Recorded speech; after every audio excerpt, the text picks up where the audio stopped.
जोहार। आज के झारखंड शिक्षा समाचार में आपका स्वागत है।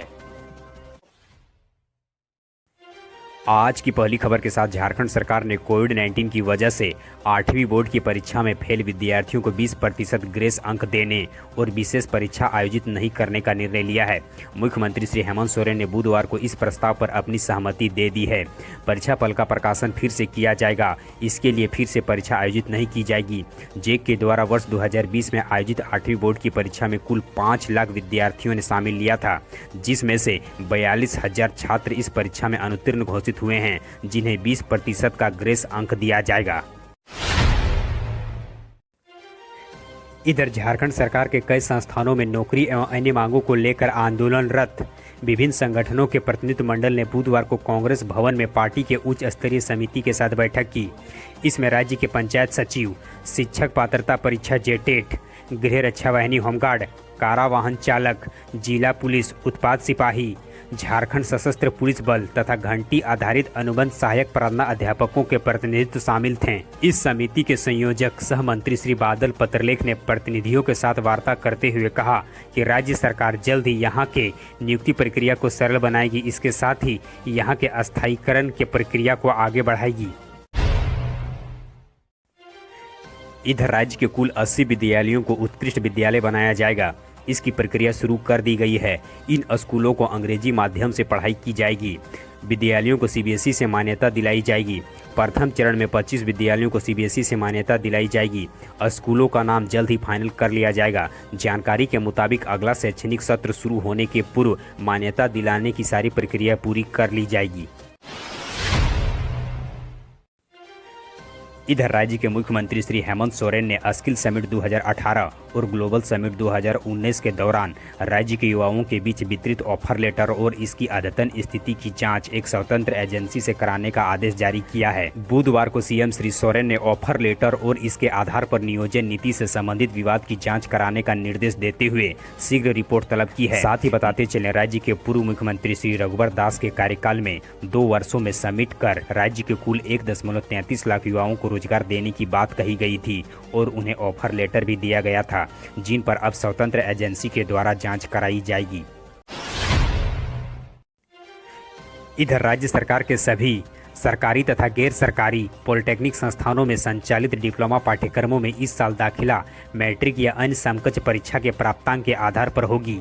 इसके लिए 14 नवंबर को मेधा सूची जारी की जाएगी। कोरोना संक्रमण के कारण इस साल प्रवेश परीक्षा आयोजित करने के बजाय प्राप्तांक के आधार पर नामांकन लेने का निर्णय लिया गया है।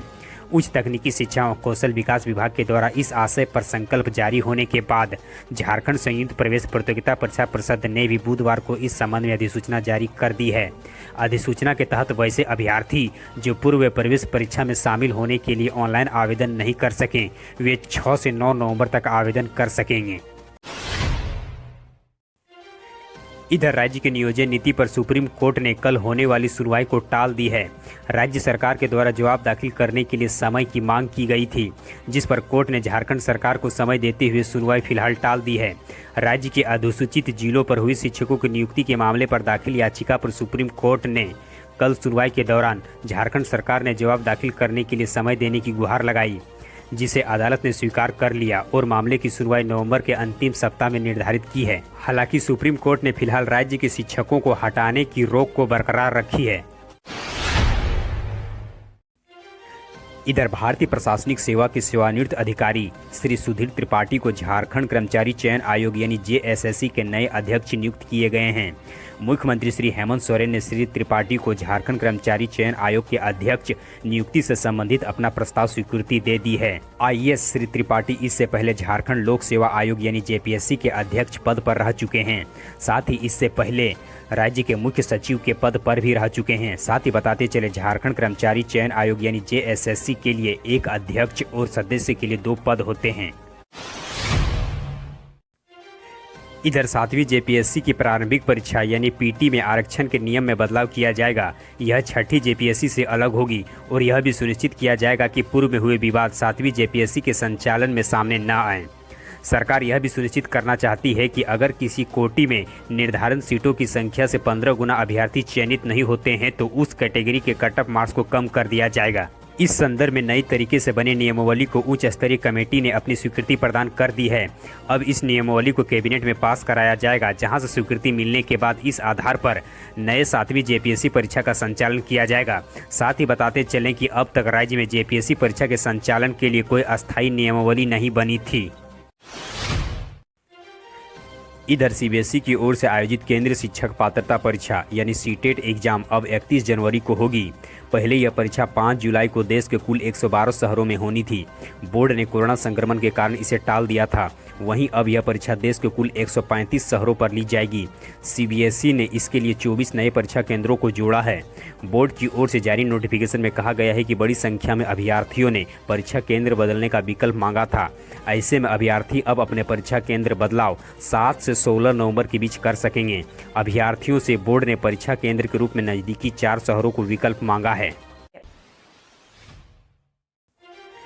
इधर Jharkhand state livelihood professional society तथा झारखंड छात्र मोर्चा के प्रतिनिधित्व मंडल ने रांची विश्वविद्यालय के कुलपति डॉक्टर रमेश कुमार पांडे से मिलकर एक ज्ञापन सौंपा, जिसमें JSLPS के पदाधिकारी ने कुलपति के समक्ष पीजी में पढ़ रहे छात्र छात्रों के लिए विषयवार कैंपस सिलेक्शन करने का प्रस्ताव रखा, जिसमें सबसे पहले 2 विषयों में पढ़ रहे विद्यार्थियों को कैंपस सिलेक्शन में शामिल किया जाएगा, जिसमें राज्य के ग्रामीण विकास विभाग और जंतु विज्ञान के छात्र छात्रों को कैंपस सिलेक्शन में शामिल होने का अवसर मिलेगा। विश्वविद्यालय के कुलपति ने कहा कि इस वैश्विक महामारी में JSLPS के द्वारा रांची विश्वविद्यालय के छात्र छात्रों को कैंपस सिलेक्शन में अवसर प्रदान करना रांची विश्वविद्यालय के लिए गर्व की बात होगी। इधर राज्य में कोविड-19 के कारण इस बार राज्य के कुल 136 बीएड कॉलेजों में सत्र 2020-22 के लिए मेरिट लिस्ट के आधार पर नामांकन होगी। पिछले वर्ष यह लिखित प्रतियोगिता परीक्षा के आधार पर नामांकन लिया गया था। झारखंड संयुक्त प्रवेश प्रतियोगिता परीक्षा परिषद मेरिट लिस्ट तैयार करेगी। ग्रेजुएशन के प्राप्तांक के आधार पर मेरिट लिस्ट तैयार किया जाएगा। उच्च तकनीकी शिक्षा और कौशल विकास विभाग के द्वारा मेरिट पर नामांकन से संबंधित प्रस्ताव विधि विभाग के पास भेज दिया गया है। अंतिम निर्णय के लिए इसे कैबिनेट को भेजा जाएगा। साथ ही बताते चले NCERT के नियमानुसार बीएड में नामांकन के लिए अभ्यर्थियों को स्नातक में सामान्य और ओबीसी वर्ग के अभ्यर्थियों के लिए कम से कम 50% अंक अनिवार्य है, जबकि ST/SC अभ्यर्थियों के लिए कम से कम 45% अंक लाना अनिवार्य होगा।